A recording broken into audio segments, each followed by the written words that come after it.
কাঁধে ব্যাগ, চোখে সাদা রঙের পাওয়ার দেওয়া মোটা ফ্রেমের সানগ্লাস হাতে, পুরনো একটা ঘড়ি, পুরানো ঢিলে ঢালা একটা টি শার্ট, ময়লা বসে তিল বসেছে, পরনে থাকা প্যান্টটাও ঢিলে ঢালা, পায়ে পুরোনো আমলের স্পঞ্জের জুতো, মাথার চুলগুলো ভালো করে আঁচড়ে নেওয়া সরিষার তেল মাথা থেকে চুইয়ে পড়ছে।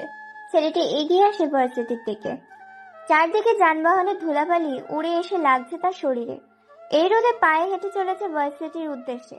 খানিকটা পথ পায়ে হেঁটে এসে ভার্সিটির মাঠে উপস্থিত হয় ছেলেটি।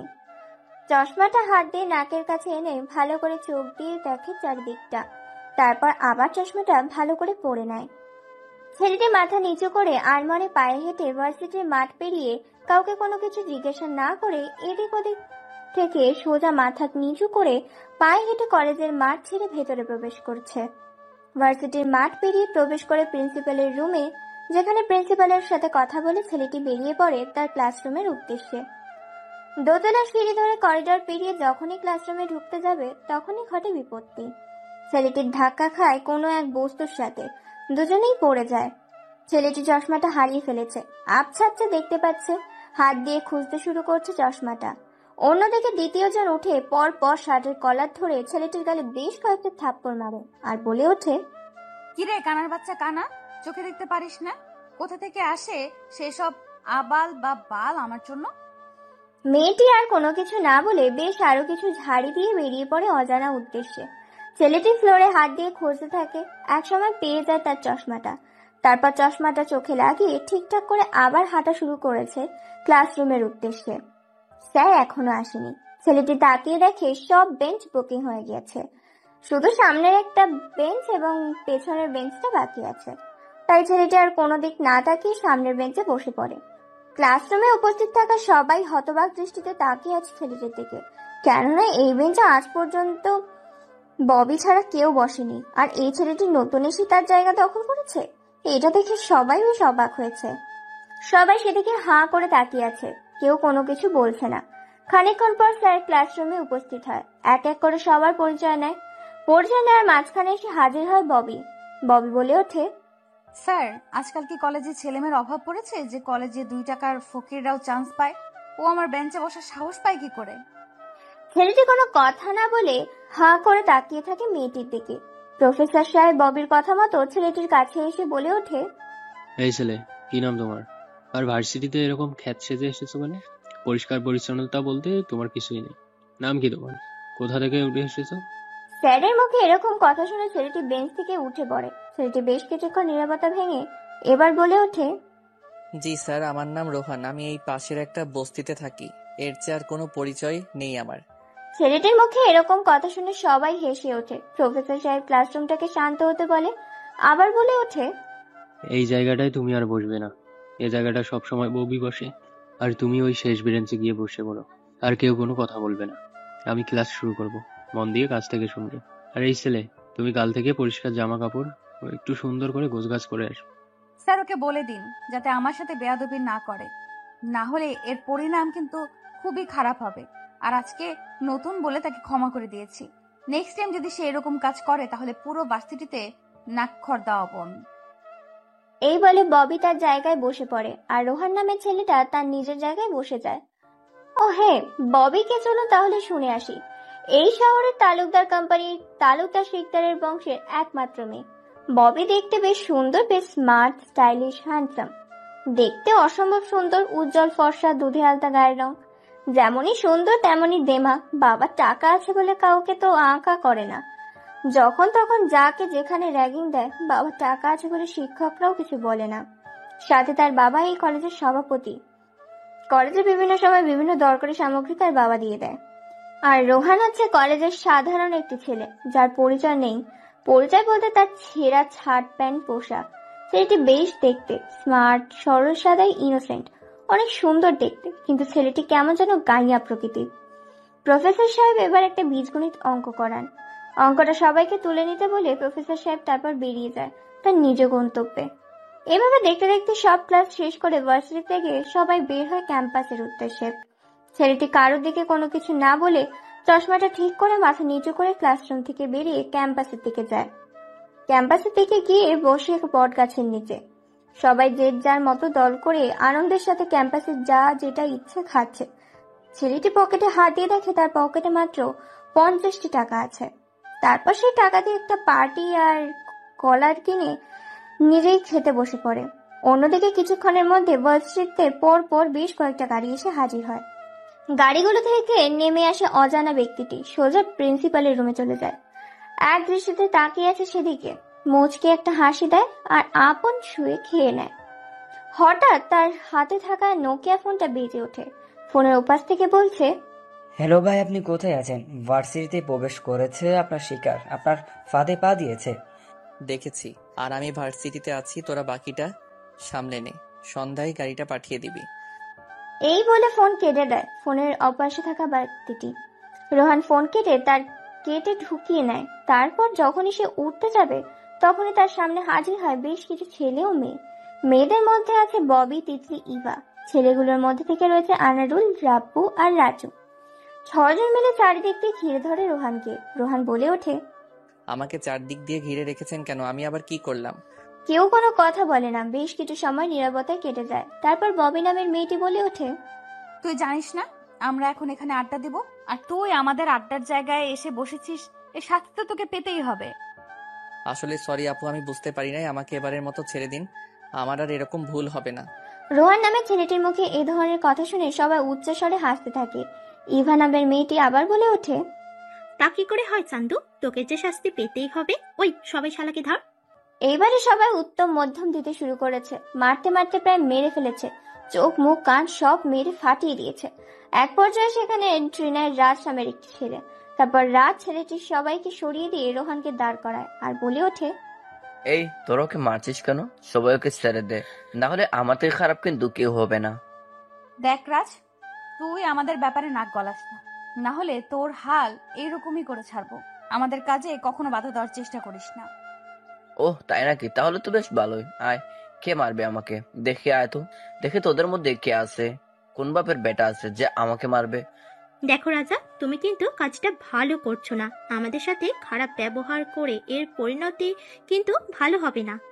আগে তো গায়ে হাত দিয়ে দেখ, তারপর বাকিটা দেখা যাবে। পাকবে না ফুটবে পরে দেখবো, আগে তো গায়ে হাত দিয়ে দেখ। ববি, ইভা, আনারুল, রাজু এরা আর কোনো কিছু না বলে 6 জন মিলে চলে যায়। এদিকে রাজ নামের ছেলেটি রোহানকে উপরে তুলে দাঁড় করায়। তারপর ক্যান্টিনে নিয়ে দুজনে বসে। রাজ বলে ওঠে, তোমার নাম কি? আর ওরা তোমাকে মারছিল বা কেন? ও সরি, আসলে ভুলে তুমি করে বলে ফেলেছি, কিছু মনে করিও না। ছি ভাই, এটা কি বলছেন আপনি? আমার প্রাণ বাঁচিয়েছেন আর আপনি আমাকে তুমি করে বলতে পারেন? আচ্ছা তাই, তাহলে তুমি কোন বর্ষে বর্তমানে পড়তেছো? আর তোমার বাসায় কে কে আছে? আমি এবার অনার্স 2য় বর্ষের ছাত্র। আর আমার পরিবার বলতে তেমন কেউ নেই, মা বাবা আর একটা বোন। এই নিয়ে চলছে আমাদের ছোট সংসার। আমি পড়ালেখার জন্য বাইরে এসেছি। ও আয়ুষী, তুমি তো আমার ক্লাসে, অর্থাৎ সেম ইয়ার। তাহলে তুমি আর আমি বন্ধু হতে পারি। কিন্তু যেখানে কলেজের সবাই এই খ্যাতের সাথে কথা তো দূরে থাক, কাছে পর্যন্ত ঘেঁষে না, সেখানে আপনি বন্ধুত্ব করতে চাচ্ছেন কেন? দেখো, কে কি করলো বা কে কি বললো সেটা আমি দেখি না। তুমি আমার সাথে বন্ধুত্ব করবে কিনা সেটা বলো। ওকে ঠিক আছে, আমি আর আপনি আজ থেকে বন্ধু। এভাবে হবে না, বন্ধুদের মাঝে এখনো তুমি বা আপনি না আনলে তুই মনে থাকবে। মনে থাকবে। এইভাবে তারা অনেকক্ষণ আড্ডা দেয়। আড্ডা দেওয়ার পর শেষ করে আবার ভার্সিটির ক্লাসের উদ্দেশ্যে রওনা দেয়। ক্লাসে আজকে জান্নাত আপা এসেছে। ইনি বর্তমানে ভার্সিটির ইংরেজি অধ্যাপক। জান্নাত আপার ক্লাসগুলো সম্পূর্ণ মনোযোগ দিয়ে শোনে রাজ, রোহান।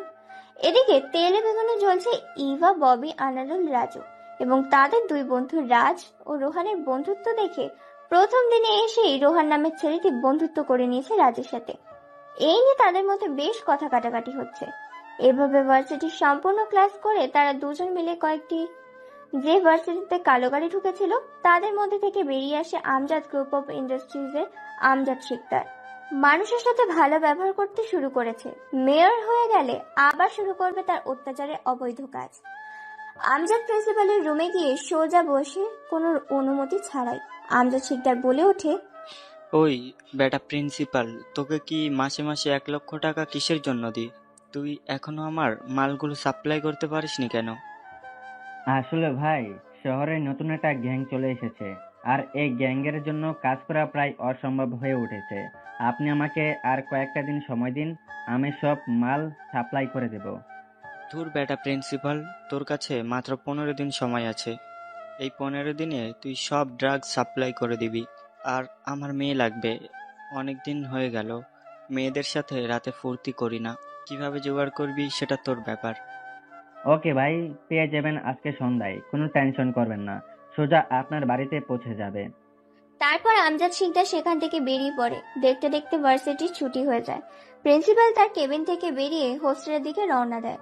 অস্ট্রেলিয়ার দিকে রওনা দিয়ে সে প্রত্যেকটা হোস্টেলের বাথরুমগুলো ঠিকঠাক আছে কিনা এই কথা বলে প্রত্যেকটা বাথরুম চেক করতে থাকে। তারপর ছোট্ট একটা মাইক্রো ক্যামেরা বাথরুমের মধ্যে দেয়ালে লাগিয়ে দিয়ে সেখান থেকে বেরিয়ে পড়ে। বিকেল হয়ে এসেছে। হোস্টেলের মেয়েরা যে যার মতো ফ্রেশ হওয়ার জন্য বাথরুম ইউজ করছে। তন্নি নামের এক মেয়ে বাথরুমে ঢুকেছে গোসল করার জন্য। তারপর মেয়েটি ভেতর থেকে দরজা লাগিয়ে দেয়। তার পরনে থাকা থ্রি পিসটাও খুলে ফেলে।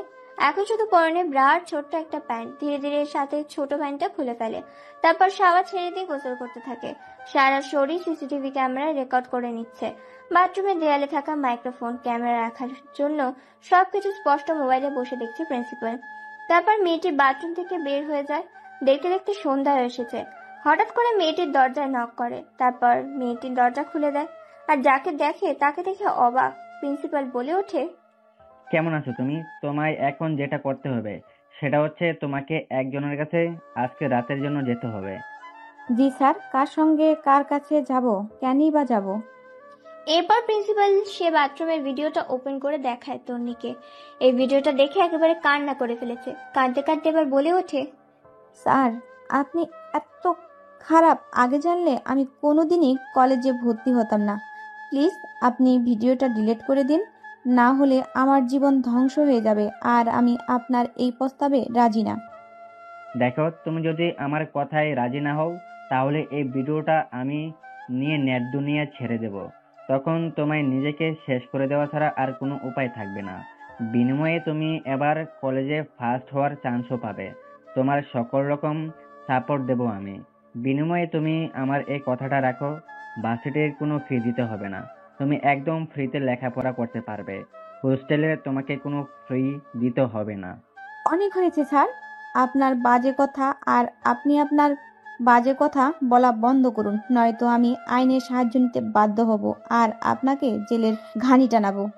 তার মানে তুমি আমার কথা শুনবে না? তাহলে আবার নিজের মৃত্যুর জন্য প্রস্তুত হও, কারণ এই ভিডিওটা মাত্র একটা ক্লিকে সারা পৃথিবী ছড়িয়ে পড়বে।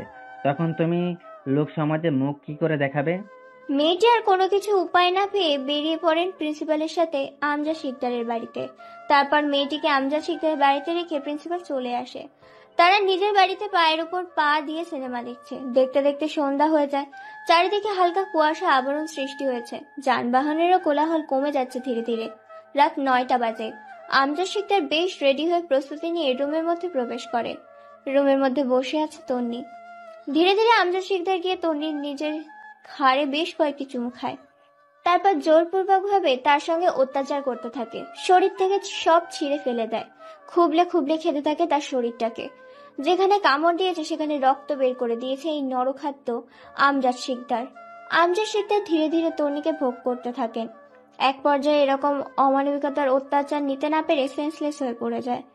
তারপর জিসানকে মেয়েটিকে নিয়ে ভার্সিটির মাঠে উলঙ্গ অবস্থায় ফেলে আসতে বলে। হামজা শিকদার নিজের রুমে চলে যায়। জিসান রুমে এসে দেখে নিজেকে সামলাতে না পেরে সেও খুবলিয়ে খুবলিয়ে খেতে থাকে তন্নিকে। তন্নির লজ্জাস্থান ফেটে রক্ত বের হচ্ছে। আর এত অত্যাচার সহ্য করতে না পেরে তন্নি সেখানেই মারা যায়। গভীর রাত 12টার দিকে তন্নির লাশটাকে ভার্সিটির মাঠে ফেলে আসে জিসান। রাত প্রায় 1টা বাজে। চারিদিক দিয়ে শুনশান নীরবতা। বস্তির একটা কুঁড়ে ঘরের দরজা খুলে বাড়ির ভেতর থেকে বের হলো এক স্যুট বুট, কালো হ্যাট পরা, হাতে গ্লাভস, মুখে সিগারেট পরিহিত এক আগন্তুক বেরিয়ে এলো। বস্তির গলি পথ দিয়ে বের হয়ে রাস্তার ধারে আনমনে হেঁটে চলেছে।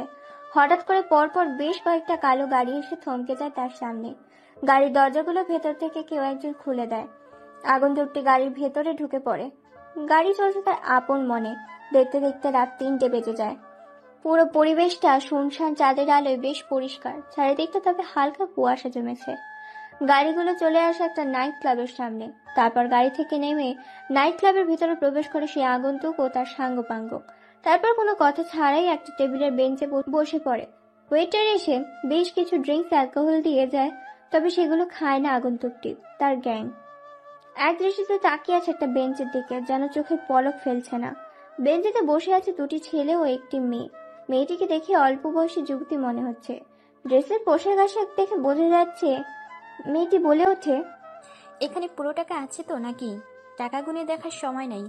যদি এখানে 1 টাকাও কম থাকে, নেক্সট টাইম তোদের জীবন নিয়ে এখান থেকে যেতে পারবি না বেঁচে।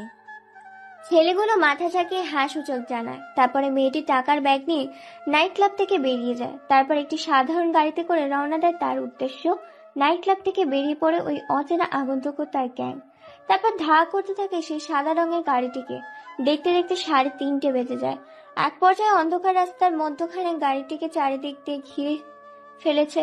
না পারছে গাড়িটির সামনে এগিয়ে যেতে, না পারছে পেছনে যেতে। গাড়ি থেকে মেয়েটি নেমে আসে। তার উপর গাড়ি থেকে নেমে আসে অজানা আগন্তুকটিও। মুখোমুখি এসে দাঁড় হয় দুজন। মেয়েটি বলে ওঠে, কে তোরা? তোদের কি চাই? আমার পথ আটকে আছিস কেন? এটা কি রকম অসভ্যতামি? আমি একটা মেয়ে, রাস্তার পথ কেন আটকিয়েছেন? আগন্তুকটি আর কোনো কথা না বলে মেয়েটির হাত থেকে থাকা ফোনটা আর টাকার ব্যাগটা নিয়ে নেয়। তারপর তার দলের সাব্বিরকে দিয়ে দেয়। হ্যাঁ, ওই আগন্তুকটি আর কেউ নয়, সেটা হচ্ছে রোহান। মেয়েটি এটা দেখে ভয় পেয়ে যায় হালকা, তবুও সাহস রেখে বলে ওঠে, তোদের মৃত্যুর ভয় নেই নাকি যে আমার পথ আটকে আছিস? যদি নিজেদের ভালো চাস, তো নিজেদের জীবন বাঁচাতে চাস, তাহলে এখান থেকে এক্ষুনি চলে যা। মেয়েটি এরকম কথা শুনে রোহান শুধু সবাই হাসতে থাকে। মেয়েটি ভয় পেয়ে যায়, তবুও নিজেকে কন্ট্রোল করে নেয়। হঠাৎ করে পেট থেকে বন্দুকটা বের করে রোহানের দিকে তাক করে। সাথে সাথে রোহান 2 পায়ে 2টো গুলি করে দেয় মেয়েটি। মেয়েটি ধপ করে বসে পড়ে। তারপর কোনো কথা ছাড়াই রোহান ও তার দলবল মেয়েটিকে নিয়ে রওনা দেয় তাদের উদ্দেশ্যে। ভোর 4টে বেজে গেছে। মেয়েটিকে রোহানের রুমে নিয়ে আসে। তারপর মেয়েটিকে খাটে ফেলে দেয়। তারপর প্যান্ট থেকে বেলটা নিয়ে একের পর এক মারতে থাকে মেয়েটিকে। তারপর মেয়েটি শরীর থেকে সকল রকমের কাপড় খুলে নেয়। তারপর আগুন জ্বালিয়ে দেয়। উলঙ্গ অবস্থায়, নগ্ন অবস্থায় মেয়েটির শরীরে বেল্টের বাড়ি দিতে থাকে। এমনকি লজ্জাস্থানে মেয়েটি গরুর মাথায় চিৎকার করছে। তবুও পশুদের মতো মারতে থাকে রোহান, কেননা মেয়েটি একটি ভার্সিটি থেকে বিভিন্ন ছাত্রছাত্রী ও মেয়েদেরকে নিয়ে সে বিভিন্ন ব্যবসা করে, তাই তাকে আজকে তুলে নিয়ে এসেছে। আর তার শাস্তিটা এতই ভয়ঙ্কর হতে চলেছে যেটা অতুলনীয়। মারতে মারতে ফাটিয়ে ফেলা সারা শরীর রক্ত চুয়ে চুয়ে পড়ছে। তারপর তার ওই ফাটা ক্ষতস্থানে এক রাসায়নিক কেমিক্যাল ঢেলে দেয়। তাতে মুহূর্তের মধ্যে শরীরটা গলে যেতে শুরু করেছে। সাথে পৌঁছতে তারপর মেয়েটি লজ্জাস্থানে ছুরি দিয়ে আঘাত করে খণ্ড বিখণ্ড করে ফেলেছে তার লজ্জাস্থান। তারপর মেয়েটির পেট কেটে দেয়। পেটের ভেতর থেকে লিভার ও 2টো কিডনি বের করে নেয়। পেটের মধ্যে অ্যাসিড ও কিছু রাসায়নিক দ্রব্য ঢেলে দেয়। চোখ দুটো জীবন্ত অবস্থায় উপড়ে ফেলে। মুখের জিহ্বাটা কেটে নেয়। এখনো জীবিত আছে মেয়েটি, কিন্তু কথা বলতে পারছে না। ছুরি দিয়ে আরো বেশ কয়েকবার আঘাত করে শরীরটাকে চিরে খণ্ড বিখণ্ড করে ফেলেছে। প্রতিটি লজ্জাস্থানে আঘাত করেছে মেয়েটি। তারপর মেয়েটিকে রাস্তার পাশে নিয়ে গিয়ে খাটি শালায় দিয়ে আগুন জ্বালিয়ে দেয়। মেয়েটি ছটফট করতে করতে সেখানেই মারা যায়। মেয়েটির শরীর দাউ দাউ করে জ্বলছে। দেখতে দেখতে সকাল হয়ে গেছে। শহরে হইচই পড়ে গেছে। শহরে একজনের দেহ পুরো ছাই হয়ে গেছে, আর অপরজন মেয়েকে উলঙ্গ করে ভার্সিটির মাঠে রেখে চলে গেছে। Police, rape, CBI, army, CID হাজির হয়েছে মাঠ প্রাঙ্গণ শহরে। 2টা খুন হইচই মাতিয়ে তুলেছে পুরো শহরে। হেলতে তুলতে গতকালের স্টাইলে ভার্সিটিতে প্রবেশ করছে রোহান। রোহান সামনে এগিয়ে গিয়ে দেখতে পায় ভার্সিটির মাঠে অসংখ্য লোক ভিড় জমিয়েছে। দেখতে পায় একটি লাশ মানুষ বলাবলি করছে মেয়েটিকে নিয়ে। কেউ বা কারা নৃশংসভাবে রেপ করে হত্যা করে ফেলে গেছে উলঙ্গ অবস্থায় ইউনিভার্সিটি মাঠে। সবার চোখের অগোচরে ফোন বের করে পিক তুলে নেয়। তারপর সেন্ড করে দেয় সাব্বিরের নাম্বারে। আর খোঁজ নিতে বলে মেয়েটিকে কেউ চেনে কিনা, কাল রাতে কোথাও দেখেছে কিনা। পুলিশ মেয়েটার লাশটা নিয়ে চলে যায়। পুরো মাঠটা ফাঁকা হয়ে গেছে। মুহূর্তের মধ্যে ছাত্রছাত্রীরা যে যার মতো কাজে লেগে পড়েছে। বেখেয়ালি আনমনে পায়ে হেঁটে ক্লাসরুমে যাচ্ছিল রোহান। হঠাৎ করে কেউ একজন রোহানকে লেগ মারে। সাথে সাথে রোহান মুখ থুবড়ে মাটিতে পড়ে যায়। কপালটা হালকা কেটে যায়। তারপর উঠে দাঁড়ায়। হালকা করে ধুলোবালিগুলো ঝেড়ে নেয় পোশাক থেকে। সামনে তাকিয়ে দেখতে পায় তার সামনে ববি দাঁড়িয়ে আছে। তার মানে ববি তাকে ল্যাং মেরেছে। কোনো কিছু না বলে মুচকি একটা হাসি দিয়ে যখনই চলে যাবে, তখনই পেছন থেকে বলে ওঠে ববি, ওই ফকিনের বাচ্চা, দাঁড়া বলছি। সরি না বলে কোথায় যাচ্ছিস? তুই যে আমায় ধাক্কা দিয়ে আমার পুরো জামা কাপড় নোংরা করে দিলি। এটার ক্ষতিপূরণ কে দিবে শুনি? ববির কথায় থমকে যায় রোহান। তার কিছুক্ষণ পরেই চলে আসে ববির বন্ধু বান্ধবীরা। রোহান কোনো কিছু না উপায় পেয়ে মাথা নিচু করে মৃদু কণ্ঠে বলে ওঠে, আপু আমার ভুল হয়ে গেছে, আসলে আমি খেয়াল করিনি, সরি আপু। ববি এই কথা শুনে পুরো ভার্সিটির মাঠে এতগুলো ছেলে মেয়ের সামনে পরপর বেশ কয়েকটা থাপ্পড় লাগিয়ে দেয় তার গালে, আর বলে ওঠে, তো সাহস হয় কি করে? শুধু সরি বললে সবকিছুই শেষ। তোকে তো আজকে। এই বলে যখনই রোহানকে মারতে যাবে ঠিক তখন সেখানে হাজির হয় রাজ। রাজকে দেখে ইভা বলে ওঠে, ওই তো চলে এসেছে হিরো, তাকে বাঁচাতে। হ্যাঁ চলে এসেছি, তাতে তোমাদের কি, ওকে ছেড়ে দাও। আর নেক্সট টাইম যদি এমন করতে দেখেছি তো তোদের খবর খারাপ করে ছাড়বো। এই বলে রাজ রোহানকে নিয়ে ক্লাসে চলে যায়। ওদের যাওয়ার দিকে সবাই তাকিয়েছে। তারপর রাজ বলে ওঠে, কিরে তুই কি প্রতিবাদ করতে শিখিসনি?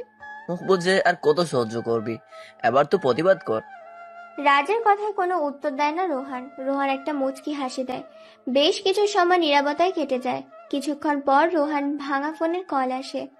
ফোন বের করে দেখে সাব্বির কল করেছে। রিসিভ করতেই বলে, ভাই ছেলেটার খবর পেয়ে গিয়েছি। ছেলেটা শহরের একটা টোকাই মাস্তান, বিভিন্ন খারাপ কাজের সাথে যুক্ত, মানুষকে কর দেয়। তার প্রধান কাজ অসহায় মানুষকে ধ্বংস করে, তার প্রধান উদ্দেশ্য। সে কারো কথা মতো কাজ করে। তার নাম জিসান। সে বিভিন্ন অপরাধ করে, কিন্তু ওপরে কারো পাওয়ার থাকায় সে কাউকে তোয়াক্কা করে না। পুলিশ তাকে গ্রেফতার করে না। ওকে ঠিক আছে, আমি দেখে নিব, তুই কাজ চালিয়ে যা। ঠিক আছে ভাই, রাখি এখন। আর আমি এই মুহূর্তে ভার্সিটিতে আছি, আর ফোন করিস না। এই বলে ফোন কেটে দেয় রোহান। হাঁ করে একদৃষ্টিতে তাকিয়ে আছে রাজ। রাজ কোনো কিছু বলতে যাবে তার আগে রোমান থামিয়ে দিয়ে দুজনে ক্লাসের ভিতরে চলে যায়। তারপর নতুন একজন শিক্ষিকা আছে, তিনি আজকেও ক্লাস করান। দেখতে দেখতে ভার্সিটির কিছু ক্লাস শেষ হয়ে ভার্সিটি ক্যাম্পাসের জন্য সবাই বের হয়। ক্যাম্পাসে যে যার মতো করে আড্ডা দিচ্ছে, কেউ খাবার খাচ্ছে, কেউ গল্প করছে, কেউ বই খুলে পড়াশোনা করছে, আবার কেউ কেউ ফোনে পাবজি খেলছে, ফ্রি ফায়ার খেলছে, তো কেউ মুভি দেখছে। রাজ আর রোহান মিলে এক বেঞ্চিতে বসে আছে। তখনই ভার্সিটির মাঠে প্রবেশ করে বেশ কিছু ছেলে পেলে, গুন্ডা টাইপের। ভার্সিটির মাঠে এসে বাইকগুলো স্ট্যান্ড করে তারপর চারিদিকটা ভালো করে দেখতে থাকে। সেখান দিয়ে একটা মেয়ে হেঁটে যাচ্ছিল। মেয়েটির নাম রুনা। হঠাৎ করে ছেলেগুলোর মধ্যে থেকে তাদের লিডার রুনা নামের মেয়েটির ওড়না নিয়ে নেয়। মেয়েটি লজ্জা সেখানে দাঁড়িয়ে যায়। সবাই সেদিকে তাকায়। সবাই ভেবে নিয়েছে মেয়েটির ইজ্জত শেষ এখানে। সবাই হাঁ করে ক্যাম্পাসের দিকে তাকিয়েছে। তারপর ছেলেটি পকেট থেকে সিগারেট বের করে নেয়। তারপর সিগারেটটা যখনই ধরাতে যাবে, কিন্তু সিগারেটটা ধরতে পারে না। অনেকবার চেষ্টা করে, কম বেশি সবাই চেষ্টা করছে সিগারেটটাকে ধরানোর, কিন্তু ধরতে পারছে না। তাই রাগের মাথায় ছেলেগুলো লিডার মেয়েটির শরীরে জামায় এক টান ছিঁড়ে দেয়। মেয়েটি লজ্জায় পড়ে যায়। কি করবে কোনো কিছু ভেবে পাচ্ছে না। দু হাত দিয়ে নিজেকে আগলে রেখেছে। এটা দেখে সবাই এগিয়ে আসে। ভার্সিটির ক্যাম্পাসে সিগারেট ধরানোর চেষ্টা করছে ছেলেটি। তারপর সবাই তাকিয়ে তাকিয়ে দেখছে সেদিকে, কিন্তু কেউ সামনে এগিয়ে যাওয়ার সাহস পাচ্ছে না। অন্যদিক দিয়ে ববি এবং তার বন্ধু বান্ধবীরা ভার্সিটির মাঠে আসতেছে। সবাই দাঁড়িয়ে দাঁড়িয়ে তামাশা দেখছে, কিন্তু কেউ সামনে এগিয়ে যাচ্ছে না। এদিকে মেয়েটি কান্না করে ফেলেছে। অনেকক্ষণ ধরে সিগারেটটা জ্বালানোর চেষ্টা করছে জিসান, কিন্তু সিগারেটটা ধরাতেই পারছে না। তার ঠিক মাঝখানে রোহানের ফোনে একটা মেসেজ আসে। মেসেজটা ওপেন করে দেখতে পায় সাব্বির পাঠিয়েছে। ভাই আপনি যে মেয়েটার পিক দিয়েছিলেন, ওই মেয়েটাকে জিসান মেরেছে। আর জিসান ওই ছেলেটা আজকে ভার্সিটিতে ঢুকেছে, অর্থাৎ আপনি যে ভার্সিটিতে পড়েন। সাব্বিরে দেওয়া মেসেজটা দেখে ঠোঁটে নিচে এক চিলতে একটা হাসি দেয়। তারপর আর কোনো কিছু না ভেবে গুটি গুটি পায়ে এগিয়ে যেতে থাকে মাঠের মাঝখানে। পায়ে হেঁটে জিসানের সামনে গিয়ে দাঁড়ায় রোহান। তারপর জিসানের কাছ থেকে কাঠি সেলাইটা নিয়ে হাতের তালুর মাঝে এক টান দিতে কাঠি সেলাইয়ে আগুন ধরে যায়। সবাই এটা দেখে অবাক চোখে তাকিয়ে আছে। জিসান বিস্মিত একেবারে। সবাই হাঁ করে তাকিয়ে আছে। এবার জিসান বাইক থেকে নেমে পড়ে। অবাক চোখে তাকিয়ে আছে রোহানের দিকে। বেশ কিছু সময় নীরবতায় কেটে যায়। তারপর নীরবতা ভেঙে জিসান বলে ওঠে, কে রে তুই? তুই কি আমাকে পাওয়ার দেখাচ্ছিস? যে আগুনটা তুই ধরেছিস সে আগুনেই তোকে পুড়িয়ে মারবো। যা বাগ এখান থেকে শালা। এই বলে জিসান রোহানকে একটা ধাক্কা দেয়, কিন্তু রোহান সে জায়গায় স্থিত থাকে। এটা দেখে আরো সবাই অবাক হয়। কেউ কোনো কিছু বলছে না। জিসান রোহানের এরকম অবস্থা দেখে আরো বেশ কয়েকটা ধাক্কা খায়, কিন্তু কোনো কাজ হয় না।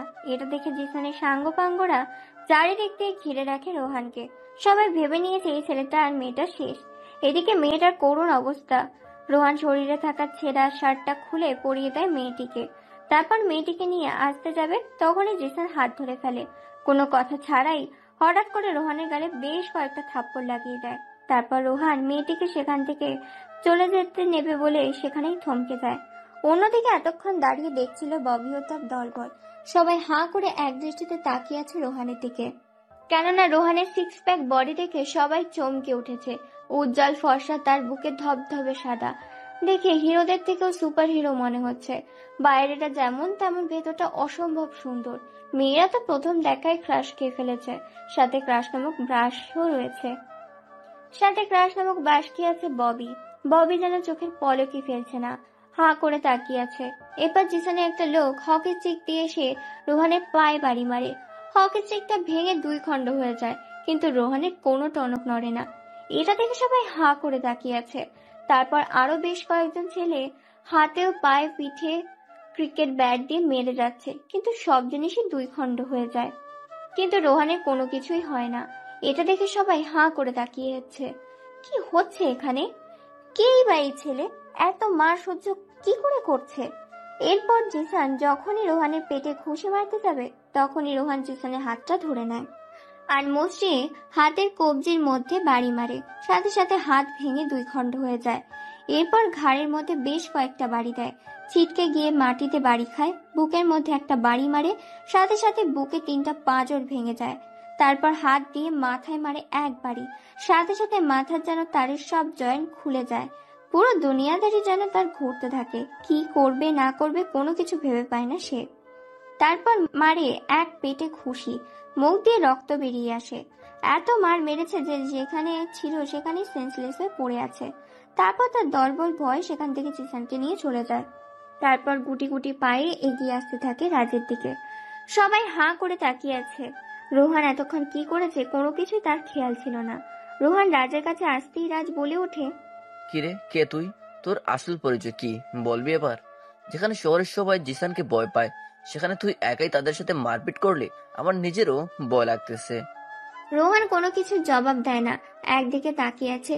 পুরো কলেজ ক্যাম্পাস তাকিয়ে আছে রোহানের দিকে। ববি, ইভা, আনারুল, রাজু কেউ আর কোনো কিছু বলার সাহস পাচ্ছে না এই মুহূর্তে রোহানকে।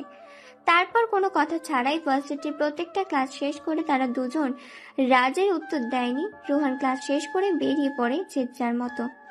রোহান পায়ে হেঁটে চলে আসে রাস্তার মোড়ে। সেখানে এসে কালো গাড়িতে উঠে পরে এই দৃশ্যটা আর চোখ এড়ায়নি ববির। হাঁ করে তাকিয়ে আছে, বুঝতে পারছে না কে এই ছেলেটা, এত সাহস পায় কি করে, তারপর এত দামি গাড়িতে উঠেই বা যাচ্ছে কই। তারপর গাড়িটা নিয়ে চলে আসে অসম্ভব সুন্দর একটা রাজপ্রাসাদের মতো বাড়িতে। তারপর রোহান গাড়ি থেকে নেমে গাড়ির ভেতরে চলে যায়। গাড়ির ভেতরে যখন ঢুকে যাবে, তখনই শর্মিলা বেগম বলে ওঠে, ধারা, কোথায় গিয়েছিলি? তোর বাবা একাই অফিস সামলাচ্ছে আর তুই বেড়াচ্ছিস মাস্তানি করে।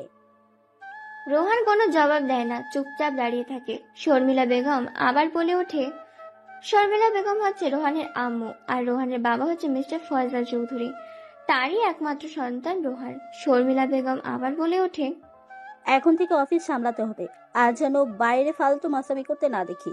তোর কিন্তু অনেক রেকর্ড খারাপ, তোর বাবা তোর উপরে অনেক রেগে আছে। রোহান কোনো কিছু না বলে নিজের রুমে চলে যায়। তারপর বিছানায় ধপ করে গিয়ে শুয়ে পড়ে। দেখতে দেখতে সন্ধ্যা পেরিয়ে রাত হয়, কেউ ডাকতে আসেনি রোহানকে। দেখতে দেখতে রাত 10টা বেজে যায়। রোহান এখনো ঘুমিয়ে আছে। হঠাৎ রোহানের ফোনে একটা কল আসে। ফোনের শব্দে ঘুম ভেঙে যায় রোহানের। ফোন উঠিয়ে দেখতে পায় সাব্বির ফোন করেছে। ফোন রিসিভ করতে সাব্বির বলে ওঠে, ভাই, জিসান নামের ছেলেটি আজকে আবারও একটা অপরাধ করেছে, আর তাকে আমরা গোডাউনে তুলে এনেছি। সে কলেজের ওই মেয়েটির খুনের সাথে জড়িত আছে, কিন্তু পুলিশ তা জেনেও তাকে ধরেনি। এখন একে কি করব? ওকে, আমি এখনই আসছি। আমি না আসা অব্দি ওকে 3rd ডিগ্রি দিতে থাক, আর জানার চেষ্টা কর এর পেছনে মাস্টার মাইন্ড কে। এইবার ফোন কেড়ে দেয় রোহান। এদিকে সাব্বির একের পর এক মারতে থাকে জিসানকে। মারতে মারতে প্রায় আধমরা করে ফেলেছে। মুখ হাত পা দিয়ে রক্ত গড়িয়ে পড়ছে। তবুও এখনো কোনো কিছু বলেনি জিসান। পাগলের মতো হেসেই চলেছে। রাত 11টা বাজে। কিছু সময় পরে রোহান এসে হাজির হয় গোডাউনের ভেতরে। তারপর একটা চেয়ার এনে দেয় একটা ছেলে। চেয়ারের উপর বসে পড়ে রোহান। তারপর একটা কবদা দিয়ে 2 হাতের 10 আঙ্গুল কেটে ফেলে রোহান। তারপর সুই সুতো দিয়ে তার আঙুলের 10টা মাথা সেলাই করে দেয়। জিসান শুধু চিৎকার করছে, কিন্তু তার চিৎকার যেন কানে পৌঁছাচ্ছে না রোহানের। তারপর হাতুড়িও জুড়ে নিয়ে শরীরে বিভিন্ন জায়গায় হাতুড়ি দিয়ে আঘাত করতে করতে ক্ষত সৃষ্টি করে ঝুলে দিয়ে হাতুড়ি দিয়ে। তারপর রোহান জিজ্ঞাসা করে, বল, তোর সাথে কে কে আছে? আর এসবের লিডার কে? ওই মেয়েটাকে নিয়ে হত্যা করে কেন কলেজের মাঠে ফেলে রেখে চলে গিয়েছিলি? জিসান কোনো উত্তর দেয় না, উচ্চস্বরে হাসতে থাকে। এত কষ্টের মধ্যেও যেন তার হাসি মুখটা লেগে আছে। রোহানের কথা যেন তার কানেই পৌঁছায়নি। রোহানের এরকম কথা শুনে উচ্চস্বরে হাসতে থাকে। তারপর রোহান আরো কয়েকবার হাতুড়ি নিয়ে তার হাতে পায়ে মারে, তবুও যেন কোনো কেয়ারই করে না। অবশেষে রোহান যখন তার পুরুষত্বের মধ্যে বাড়ি দেয়, তখন যেন জিসান এক গগনবিদারী চিৎকার দিয়ে ওঠে। সেই চিৎকারের আওয়াজে বিল্ডিংটা থরথর করে কাঁপতে থাকে। অবশেষে রোহানের এরকম অত্যাচারে কাঁদতে কাঁদতে এবার জিসান বলে ওঠে, ভাই আমাকে ছেড়ে দাও, আমার এতে কোনো দোষ নেই, আমি নিরপরাধ নির্দোষ। আমি শুধু টাকার বিনিময়ে কাজ করি এবং তাদের গলা মতো চলি, এইটুকুই। তারা কাজের আদেশ দেয়, আমি কাজ করে দেই, বিনিময়ে তারা আমাকে টাকা দেয়। মানুষ খুন করা থেকে ড্রাগস, মেয়ে পাচার, শিশু পাচার, নারী নির্যাতন আরও ইত্যাদি অনেক ধরনের ক্রাইম করে থাকি আমি। জিসানের মুখে এই কথা শুনে থমকে যায় রোহান। কি বলবে কোনো কিছু ভেবে পায় না। অনেকক্ষণ নীরবতার মধ্যে দিয়ে কেটে যায়। নীরবতা ভেঙে এবার জিসান বলে ওঠে, কে তুমি, আর এখানে আমাকে নিয়ে এসেছো কেন? কি চাই তোমার? পরিচয় দাও। জিসানের কথা শুনে এবার রোহান হাসতে থাকে, সাথে সাব্বিরও। রোহানের ওরকম হাসি দেখে জিসান এবার চমকে ওঠে। রোহান বলে ওঠে, আমি রোহান। এই শহরে রোহান এসেছে নতুন করে রাজত্ব করতে, আর তোদের মতো ভিখারিদের বিতাড়িত করতে। রোহানের মুখে রোহান নামটা শুনে আটকে ওঠে জিসান। জিসানকে আর কোনো কিছু বলার সুযোগ না দিয়ে ইন্ডাস্ট্রিয়াল শট দেয়। তারপর ধারালো একটা ফল কাটার ছুরি নিয়ে একের পর এক পোজ দিতে থাকে তার শরীরের ভেতরে। শরীরটাকে কেটে কেটে ফালা ফালা করে তোলে। তারপর রোহান আবার জিজ্ঞাসা করে, তোদের এসবের পেছনে মাস্টার মাইন্ডকে সেটা বল, তার নাম কি? জিসান কথা বলার ভাষা হারিয়ে ফেলেছে, মুখ দিয়ে রক্ত চুয়ে চুয়ে পড়ছে। এবার জিসান বলে ওঠে শেষবারের মতো, ভাই এসবের পিছনে আমার লিডার আফজাল হোসেন আছে। আফজাল গ্রুপ অফ ইন্টারেস্টিং এর বর্তমান মালিক আফজাল হোসেন। তিনি বিভিন্ন খারাপ কাজে নিযুক্ত আছে, আর এর সঙ্গে 7 মিলিয়েছে আপনাদের কলেজের প্রিন্সিপাল। প্রিন্সিপাল সব কিছুই জানে, আর প্রিন্সিপাল ওখান থেকে বিভিন্ন মেয়েদের পাচার করে, সাথে ড্রাগ স্মাগলিং কলেজের ভেতরে করে। সেখানে অনেক ছেলে মেয়ে আছে যারা প্রিন্সিপালের সাথে কাজ করে। আর কোনো কিছু বলতে দেয় না রোহান জিসানকে। জিসান কোনো কিছু বলার আগেই বেশ কয়েকবার ছুরি দিয়ে আঘাত করে তার গলার মধ্যে। গলা কেটে এরপর ওপর হয়ে গেছে। গলায় ফিনকি দিয়ে রক্ত বেরোতে থাকে। যেমন ডাঙায় মাছ ধরলে ছটফট করে, ঠিক তেমনি ছটফট করতে করতে প্রাণ হারায় জিসান। তারপর রোহান জিসানের লাশটাকে গায়েব করে দিতে বলে। সেখান থেকে আবার কালো গাড়িতে করে চলে যায় নিজ গন্তব্যে। কোটি কোটি টাকা আছে বাবা, এত বড় বিজনেসম্যানের মা গৃহিণী, সে নিজেও একজন রাজনৈতিক নেতা, সাথে একজন সিক্রেট আন্ডারওয়ার্ল্ডের মাফিয়া। সে মানুষকে সাহায্য করার জন্য এই পথে নেমেছে। হাজারো নির্যাতন অবহেলিত বেকার গরিব মানুষকে সাহায্য করেছে এইভাবে অনেকবার রোহান আজকেও গাড়িতে যখন ঢুকতে যাবে তখনই পেছন থেকে শর্মিলা বেগম বলে ওঠে, দেখ, এভাবে আর কত ঘুরে বেড়াবি? আমি তোর বিয়ে ঠিক করেছি। তোর বাবার আর আমার মেয়েটাকে খুব পছন্দ হয়েছে। কথা নেই বার্তা নেই, হুটহাট করে বিয়ের কথা বলে আমি বিয়ে করবো নাকি? যেখানে আমি কথা বলেছি সেখানে তোকে কথা বলতে হবে না। তোকে যেটা বললাম তুই সেটার জন্য প্রিপারেশন নিয়ে। রোহান আর কোনো কিছু না বলে চলে যায় তার নিজের রুমে। তারপরে ওয়াশরুমে গিয়ে ফ্রেশ হয়ে নিচে খাওয়া দাওয়া করে, আবার নিচের রুমে চলে আসে। দেখতে দেখতে সন্ধ্যা হয়ে এসেছে, চারিদিকে ঘন কালো আধারে নেমেছে। অন্যদিকে বিছানায় শুয়ে শুয়ে উল্টো হয়ে ভাবছে ববি। রোহানের সেই 6 প্যাক বডি, উজ্জ্বল শ্যামলা গায়ের বর্ণ, বুকটা দেখে যেন সে মুগ্ধ হয়ে গেছে। ববির কল্পনা জগতে যায়। ববি ঘুমিয়ে যায়, টেরও পায়নি কখন ঘুমিয়েছে। ফোনে কিছু একটা করতে করতে ঘুমিয়ে গেছে। সাব্বিরের ফোনের ঘুম ভাঙে সাব্বির। ফোন করে জানিয়েছে নতুন একটা মিশনে যেতে হবে তাদেরকে। তাই রেডি হয়ে বেরিয়ে পড়েছে রোহান সাব্বিরের কাছে যাওয়ার জন্য। গাড়ি নিয়ে বেরিয়ে পড়ে। তারপর একটা বস্তিতে নেমে যায়। আবার সেই বস্তি থেকে বের হয়ে ব্ল্যাক কালারের জ্যাকেট, স্যুট বুট এবং হেড পরে তৈরি হয়ে যায় একটি অজানা গন্তব্যের উদ্দেশ্যে কালো গাড়িতে করে। গাড়ি চলছে, এখন ঘড়িতে 11টা বেজে গেছে। আর সিটির রাস্তা পেরিয়ে চলে আসে একটি আঞ্চলিক এলাকাতে, যেগুলোতে বিভিন্ন সরকারি অফিসার কোয়ার্টার হিসাবে থাকে। অবর্তমান সুন্দর একটি কোয়ার্টার বাড়িতে গাড়িগুলো নিয়ে থামে। তারপর গাড়ির জানলা খুলে দেয়। গাড়ির ভেতর থেকে রোহান বেরিয়ে আসে। রোহানকে চেনা যাচ্ছে না। বাড়ির সামনে কলিং বেল বাজাতেই ভেতর থেকে কেউ একজন দরজা খুলে দেয়। দরজা খুলে দেওয়ার সাথে সাথে চমকে যায়।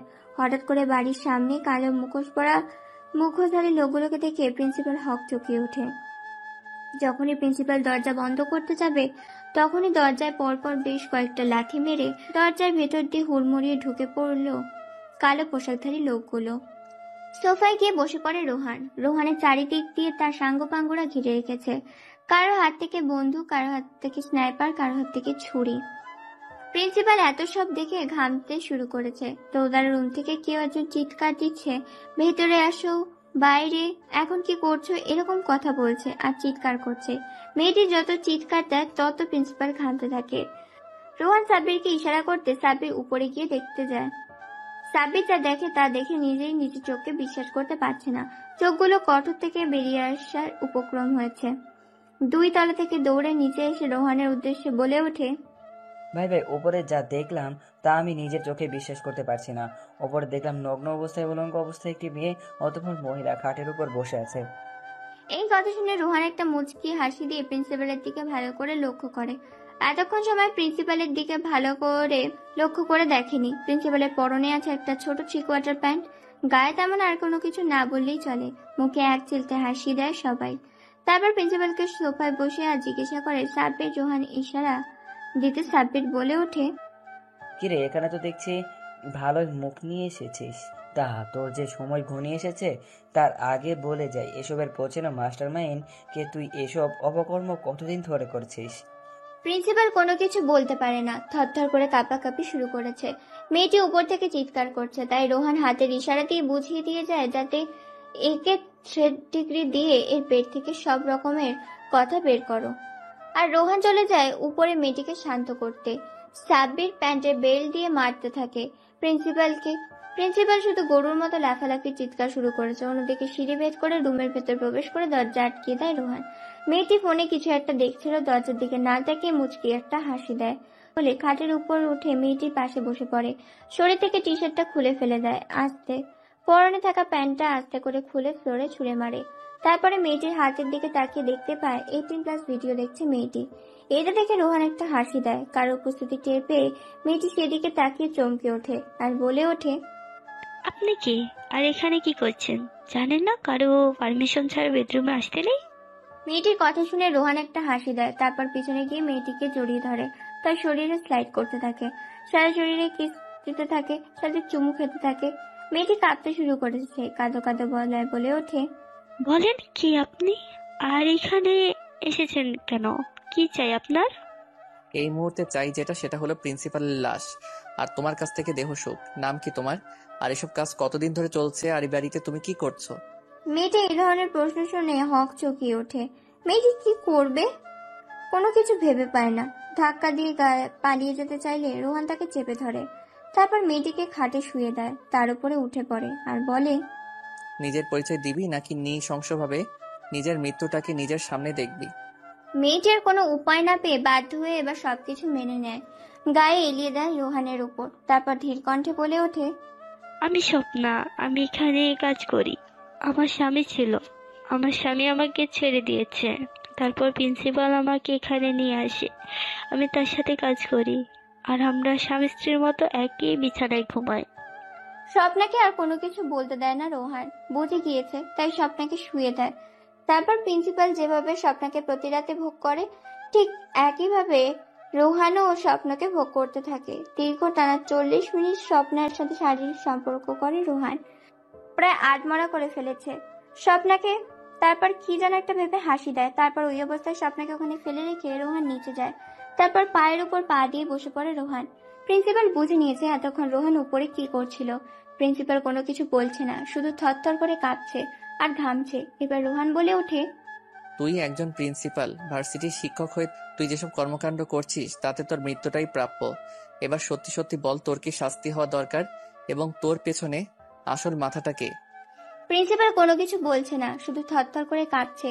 বেশ কিছু সময় পর এভাবে নীরবতায় কেটে যায়। নীরবতা ভেঙে এবার প্রিন্সিপাল মৃদু গলায় বলে ওঠে, আসলে আমি এই বাড়িতে একাই থাকি, দেখাশোনার মতো কেউ নেই। তেমন আমাদের পেটের ক্ষুধা আছে, তেমনি আরেকটা ক্ষুধা আছে, সেটা হলো শরীরের ক্ষুধা।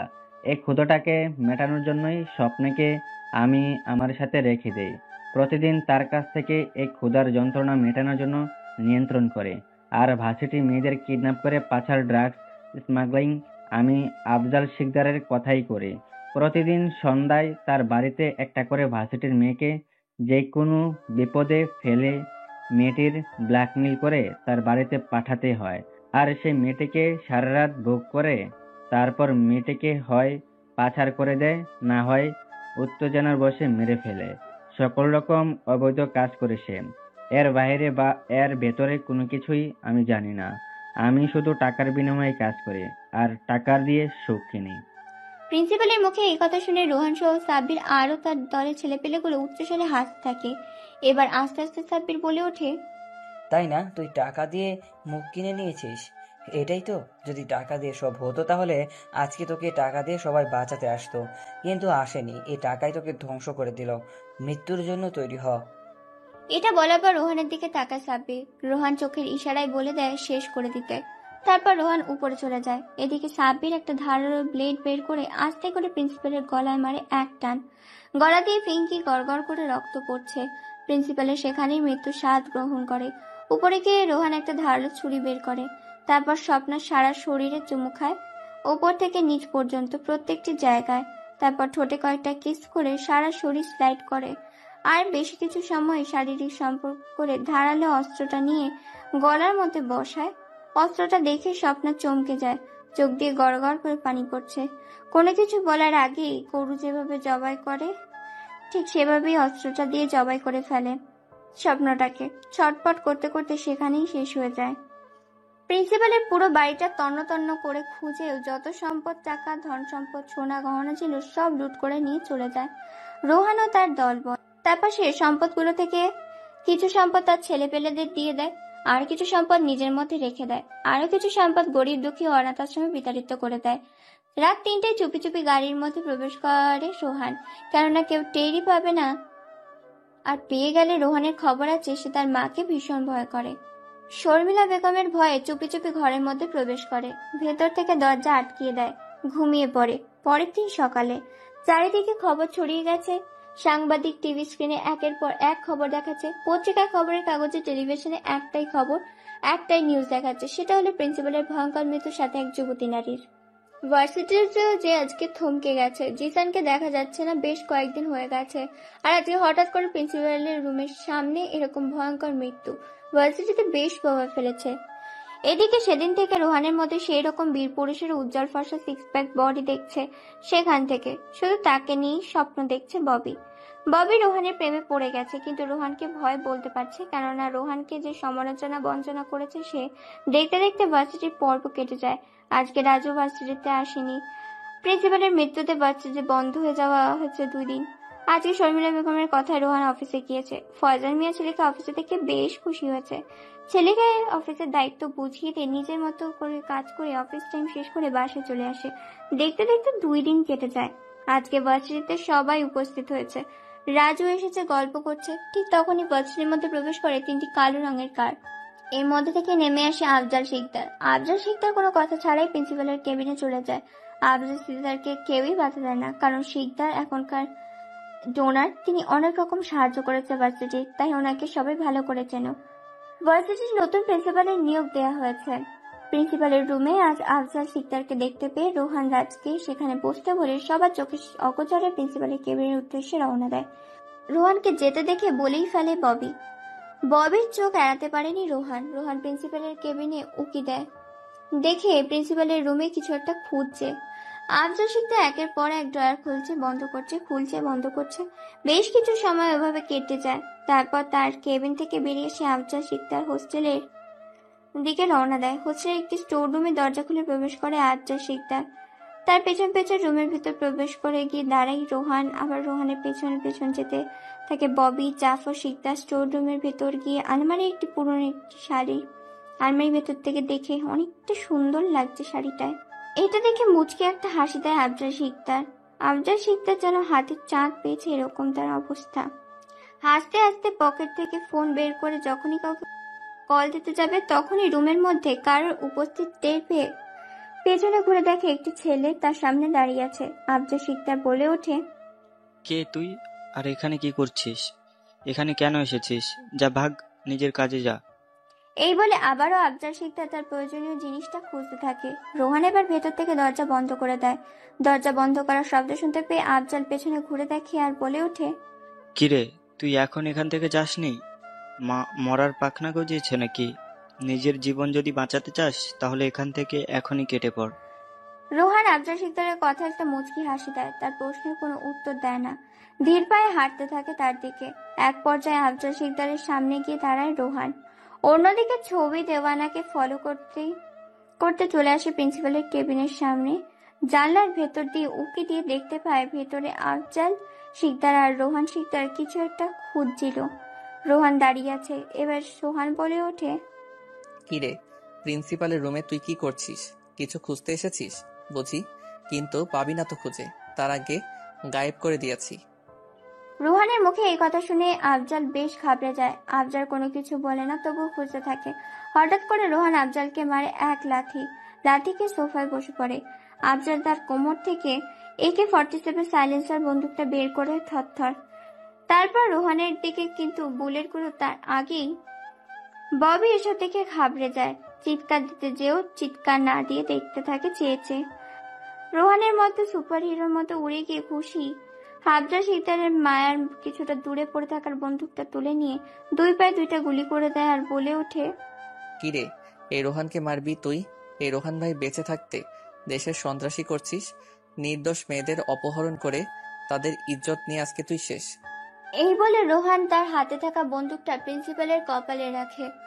তারপর বন্দুকটা থাকা বুলেট আরো 4টে বুলেট দিয়ে আফজাল শিকদারের কপাল ভেদ করে মাথা দিয়ে বেরিয়ে গেছে বন্দুকের খুলিগুলো। এরা দেখে সজোরে চিৎকার দেয় ববি। কারো চিৎকার শুনে পেছন ঘুরে তাকায় রোহান। রোহান পেছন ঘুরে দেখতে পায় ববি দরজার বাইরে দাঁড়িয়ে আছে। রোহান যখনই ববির কাছে আসতে যাবে তখনই ববি সেখান থেকে পালিয়ে যায়। ভার্সিটি থেকে কাউকে কোনো কিছু না বলে রোহান বেশ ঘাবড়ে যায়। রোহান ববির পিছু পিছু যেতে থাকে। এক পর্যায়ে ববির গাড়িটা ধরে ফেলে রোহান। রোহান কোনো কিছু না বলার আগেই ববি বলে ওঠে, প্লিজ আমাকে মারবেন না, আমাকে ছেড়ে দিন। আমি কিচ্ছু দেখিনি। আমি আপনার সাথে যে ভার্সিটিতে যেটা করেছি সেটা অন্যায় করেছি। আমি মানছি, আপনার যা শাস্তি আমাকে দেন, কিন্তু প্লিজ আমাকে মারবেন না। আমি খুব ভয় পাই বন্দুকে। রোহান ববির দিকে অপলক দৃষ্টিতে তাকিয়ে আছে, কোনো কথা বলছে না। রোহান ভালো করে জানে এখন তার কি করতে হবে, তাই গাড়ির ভেতর থেকে নামিয়ে আনে ববিকে। তারপর নিজের গাড়িতে করে নিয়ে যায় কাজী অফিসের সামনে। রোহান আগেই সাব্বিরকে বলে দিয়েছে যেন সেখানে চলে আসে। তারপর ববিকে নিয়ে কাজী অফিসের ভেতরে যায়। তারপর বিয়ের প্রস্তুতি নেয়। ববি বিয়ে করবে না এমনিতেও। এদিকে রোহান বিয়ের জন্য প্যারা দিচ্ছে কাজীকে। কাজী বিয়ে পড়াবে না বলে যখনই চলে যাবে তখনই বন্দুকের ভয় দেখায়। বন্দুক দেখে কাজী চুপসে যায়। চুপচাপ সব মেনে নেয়। কাজেই শুধু বলেছিল এই বিষয়ে করাবে না, জোরপূর্বক ভাবে বিয়েটা করা মোটেও ভালো কাজ না। তবুও জোরপূর্বক ভাবে বিয়েতে রাজি করেই ছাড়লো ববিকে। তারপর তাদের দুজনের বিয়ে হয়ে যায়। বাড়ির উদ্দেশ্যে রওনা দেয় ববিকে নিয়ে রোহান। কয়েক ঘন্টার মধ্যে রাজপ্রাসাদের মতো একটা বাড়ির সামনে এসে হাজির হয়। এত বড় বাড়ি দেখে চমকে যায় ববি। ববি এক দৃষ্টিতে হাঁ করে তাকিয়ে আছে। এবার ববি বলে ওঠে, এত সুন্দর বাড়ি, এত সুন্দর বাড়িটা কার বাড়ি? বাড়িটা দেখতে অনেক সুন্দর। ববির কথায় কোনো উত্তর দেয় না রোহান। একটা শুধু মুচকি হাসি দেয় রোহান। সাব্বির কলিং বেল বাজাতে ভেতর থেকে কেউ একজন দরজা খুলে দেয়। তারপর বাড়ির ভেতরের সামনে যায় রোহান। শর্মিলা বেগম নিজের ছেলের সাথে 16টি হাতি কোমড়া দেওয়া থেকে মেয়েকে দেখে বলে ওঠেন, মেয়েটা কে রোহান? আর তোর সাথেই বা কি করেছে? সাব্বির, মেয়েটা কে রে? কেউ কোনো কথা বলে না। বেশ কিছু সময় নীরবতার মধ্যে দিয়ে কেটে যায়। নীরবতা এবার রোহান বলে ওঠে, আম্মু সরি, আমি তোমাকে না জানিয়ে বিয়ে করে ফেলেছি আমার পছন্দের মেয়েকে। তুমি তো বলেছিলে আমাকে বিয়ে করে নিতে, তাই বিয়ে করে চলে এসেছি আমার পছন্দের মেয়েকে। ববি রোহানের মুখে পছন্দের মেয়ের কথা শুনে খুশি হয়, কিন্তু তার সাথে সাথে মন খারাপ হয়ে গেল, কেননা একটা খুনি মেনে নিতে পারছে না ববি। ববির মনে রোহানের জন্য ঘৃণা জমতে শুরু করে। শর্মিলা বেগম আর কোনো কিছু না বলে বরং ওখান থেকে চলে যায়। তারপর ভেতরে গিয়ে আসে নতুন বউ। তারপর আবার শর্মিলা বেগম বলে ওঠে, তোমার নাম কি মা? মাথার উপর থেকে ঘোমটাটা সরাও, দেখি তোমার চাঁদ মুখখানা একবার দেখি। বেশ কিছু সময় নীরবতায় কেটে যায়। রোহান সিঁড়ি ভেদ করে দোতলার নিচের রুমে চলে যায়। অনেকক্ষণ নীরবতা ভেঙে ববি এবার লাজুকলতা গড়ায় বলে ওঠে, আমি মোসাম্মদ ববি আক্তার উম্মে কুলসুম। বাবা আমজাদ গ্রুপ অফ ইন্ডাস্ট্রির মালিক, মা গৃহিণী, বাবা মায়ের একমাত্র সন্তান আমি। শর্মিলা বেগম আমজাদ সাহেবের নাম শুনে বেশ অবাক হয়। তারপর কি যেন ভেবে শর্মিলা বেগম ববির মাথা থেকে ঘোমটা সরিয়ে দেয় আর চমকে ওঠে। ববি ও শর্মিলা বেগম একে অপরকে দেখে, কারণ শর্মিলা বেগম ববিকেই তার পুত্রবধূ হিসাবে নিজের ঘরের বউ করতে চেয়েছিল। তাই সেদিন ফয়জা চৌধুরী ও শর্মিলা বেগম রোহানের জন্য ববিকে পারফেক্ট সিলেক্ট করে আসে এবং কিছুদিন পরে তাদের বিয়ের দিন তারিখ ঠিক করা হবে বলে জানিয়েছিল। কিন্তু শর্মিলা বেগম তার আগেই দেখে তার ছেলে তার পছন্দের মেয়েকে বিয়ে করে এনেছে।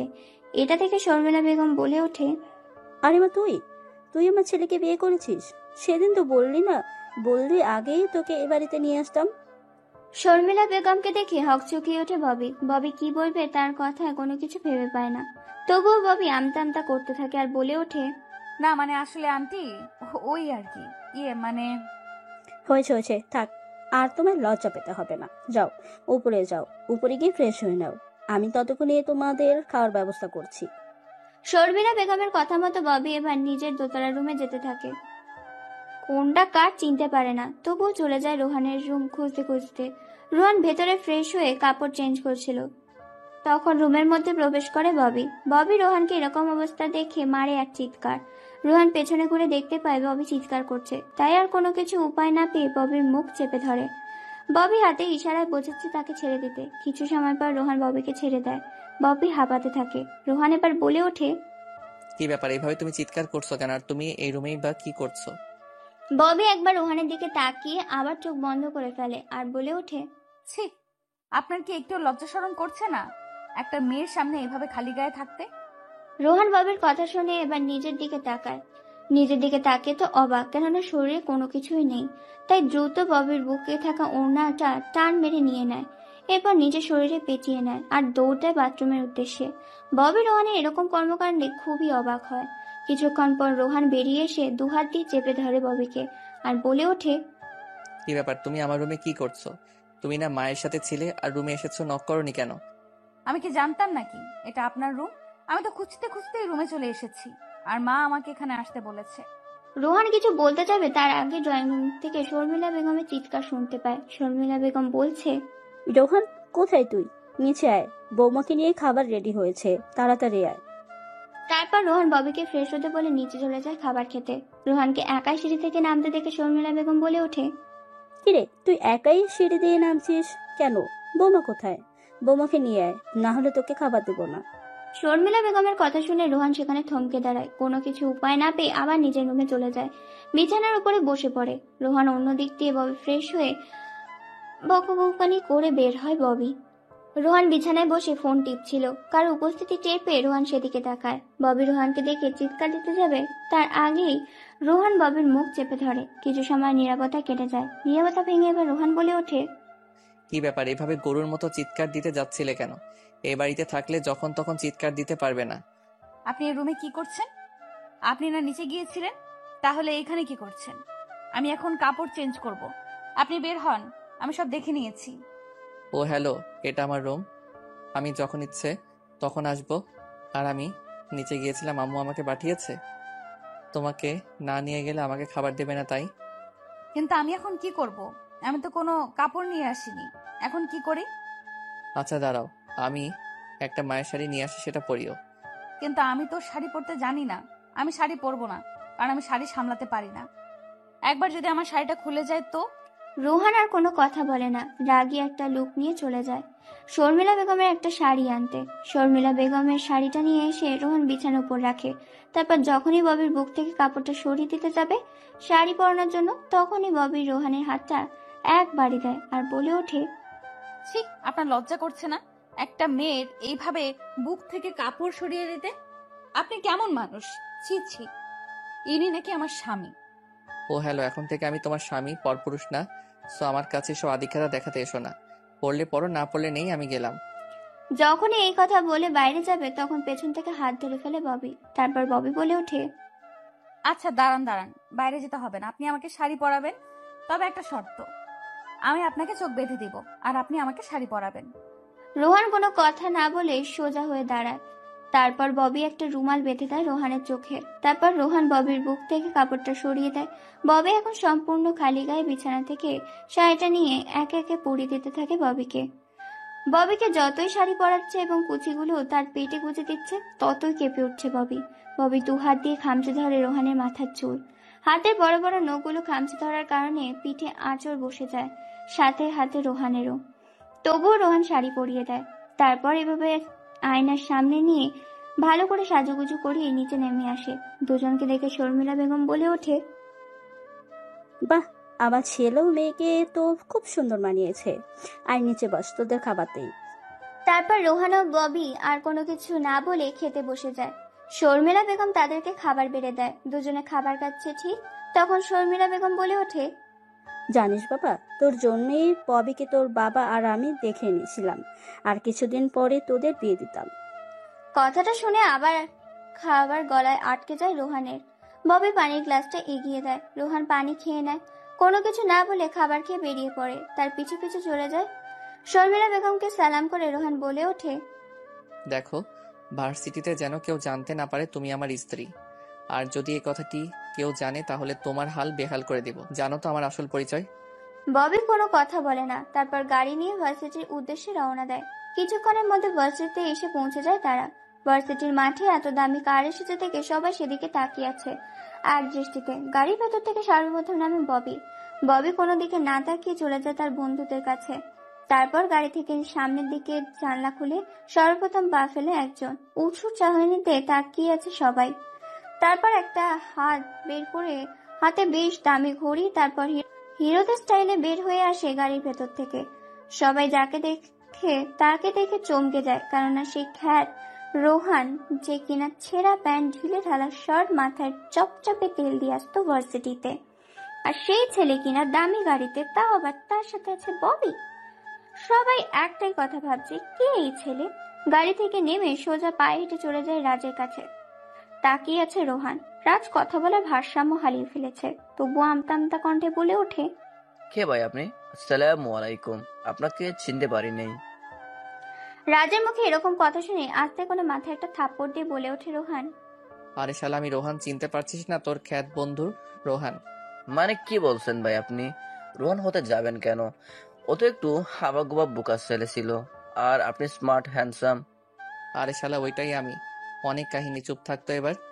তারপর আজ আর কোনো কথা বলে না। দুজন অনেক আড্ডা দেয়। আজকে যে যার মতো আড্ডা দিয়ে ভার্সিটি থেকে বেরিয়ে যায়। গাড়িতে বসে আছে রোহান। ববি এসে গাড়িতে বসে।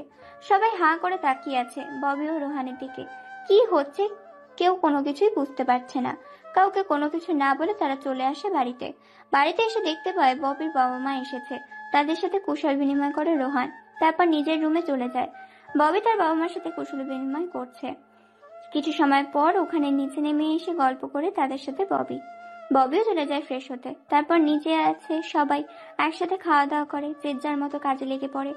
ববির বাবা মা তাদের নিজেদের কাজে চলে গেছে। দেখতে দেখতে রাত হয়ে যায়।